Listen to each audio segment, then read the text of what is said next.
So going from the topic of the Mother Council or the 33rd degree in Freemasonry, we will now turn our attention to those entities operating in New Orleans, because as I'm sure most of you know, New Orleans is rich in occult activities, not to mention, as stated before, home of Mardi Gras and Carnival.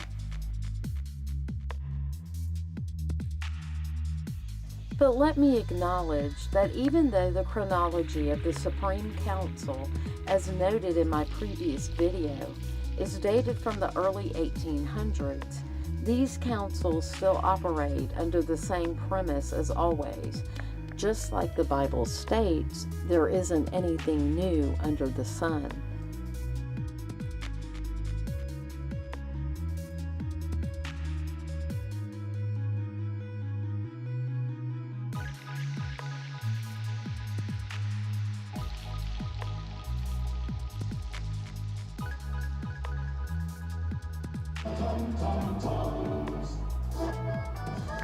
Ever notice that the year goes by quicker these days? Which means the weeks go by quicker. And the days. The minutes. Introducing the all-new supercharged Regal GS. No other sports sedan packs in this much fun, power, and standard safety features into your life so you can get everything done. Hey, when life is fast.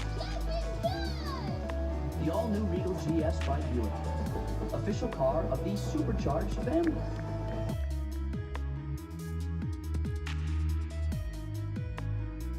When I saw this advertisement from the 1990s, well, as you can see here for yourself, several things, but specifically, just read the marquee.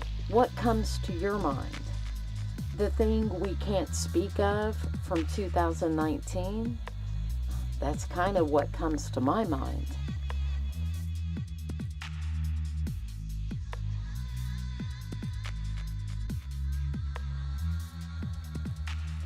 Why do you suppose we were programmed with this info? Let's look at the name of the theater. Orpheum is a name often used for theaters or entertainment venues, and there are quite a few in the United States, along with many in other countries as well.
In my opinion, the Orpheum Theaters were one of the first places for what we would term nowadays live-action role play. If we understand occultically what that means, well, I would venture to say it was where spells were cast over a large number or audience of people, similar to what we see happening in music concerts today. Because all things are real in the spiritual.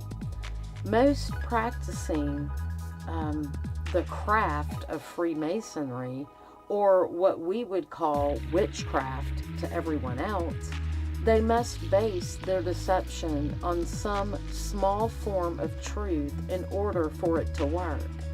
Live audiences are where the spells were cast prior to television.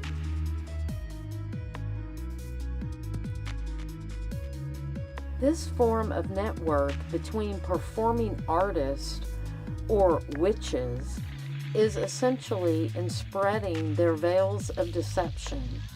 How do you influence a community without the community fully understanding what you're up to?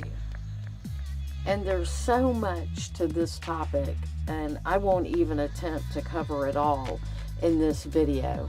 There are plenty of awesome videos out there that cover this topic. But I'm pretty certain that the locations of these live performances, like the Orpheum theaters, are connected geographically to ley lines and sacred grounds to the occult Freemasons who worship Lucifer.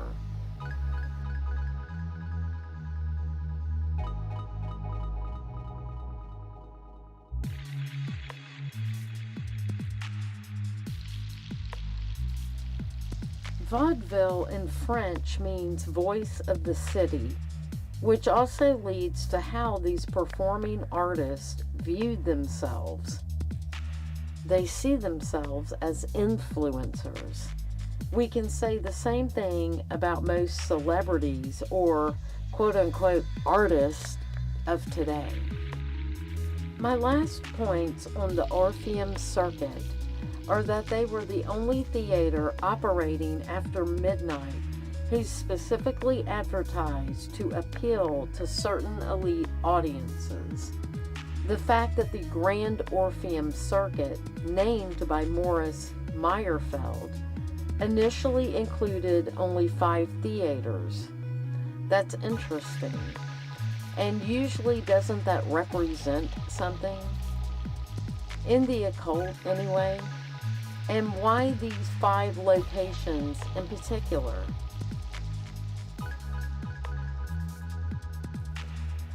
So let's end with the next 2 cities added to the circuit of the Orpheum theaters, which in the early 1900s, which was Minneapolis, Minnesota, and New Orleans, Louisiana.